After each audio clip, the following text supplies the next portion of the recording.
Hey guys, welcome to episode number 514. Today is Monday, so it's Update Monday. It's also a new year, so Happy New Year.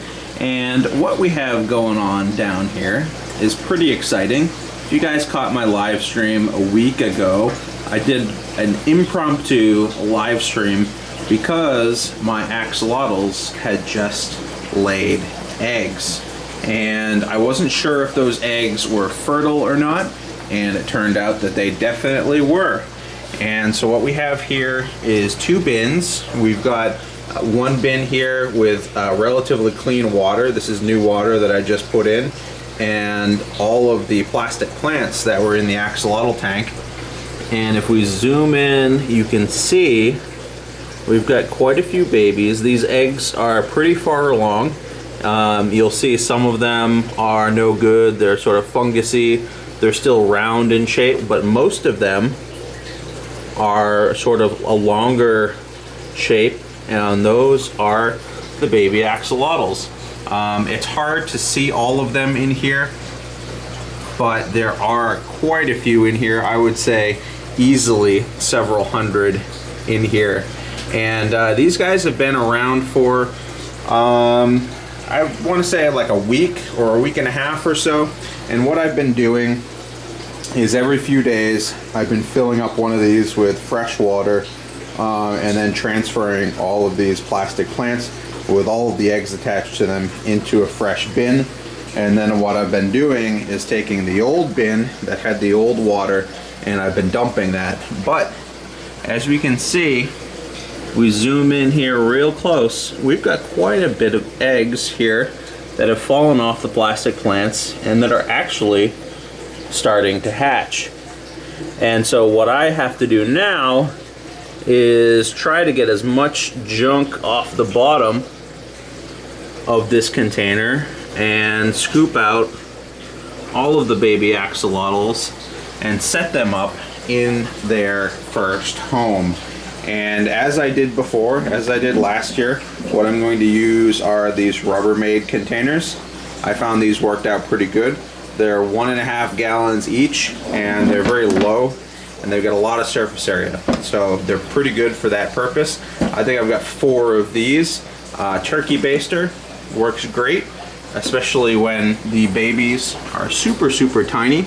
You could just suck them up with the turkey baster, no problem. It doesn't hurt them at all. And you can transplant them into their new home. So this is the project. This is what I've got going on down here. I'm going to move these guys into these containers, and every day or two I'm going to swap these plants over, and any of the newly hatched axolotl babies, again, I will move over into their own home. So hopefully we get quite a few out of this first hatch. I'm super excited that the axolotls that I hatched a year ago are now officially giving birth to their own babies. And as you can see, and as was the case with the initial batch that I had, these guys are a mix of albino and normals. And I wish we could zoom in on these guys a little bit closer.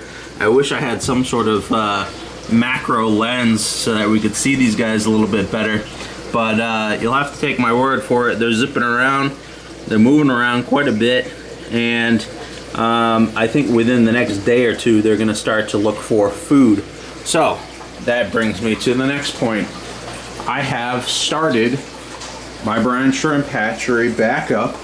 This is not something that's fun to keep up with because it's quite a bit of work, but as you've seen in past videos, I have this brine shrimp hatchery set up, and every day I set up a new jug of water and I put brine shrimp eggs in that.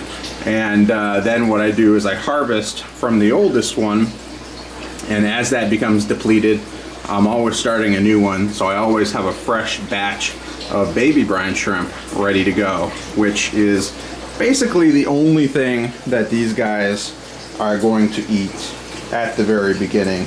So that's what I've got going on down here. I certainly am not going to be able to keep all of these babies.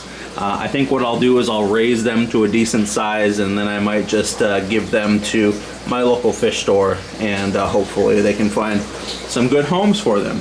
But anyways, guys, that's what's going on down here. I did get a diatomaceous earth filter for the holidays. This is something I've wanted to try out for a very long time. There will be plenty of videos on this coming up when I set this thing up.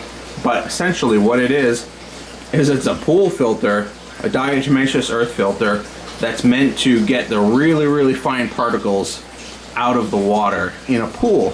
And so hopefully this thing is going to be plenty big enough to solve some of my cloudy water issues and pull a lot of the fine particles out of the water in my fish room. So this is just a quick look at it. We will dive into this in detail in a future video when I set it up. I'm thinking I might try to tuck it away in that back corner there, but we'll see how things go. But for now, that's what I've got going on. Hope you guys had a happy and safe new year, and I'll see you guys later.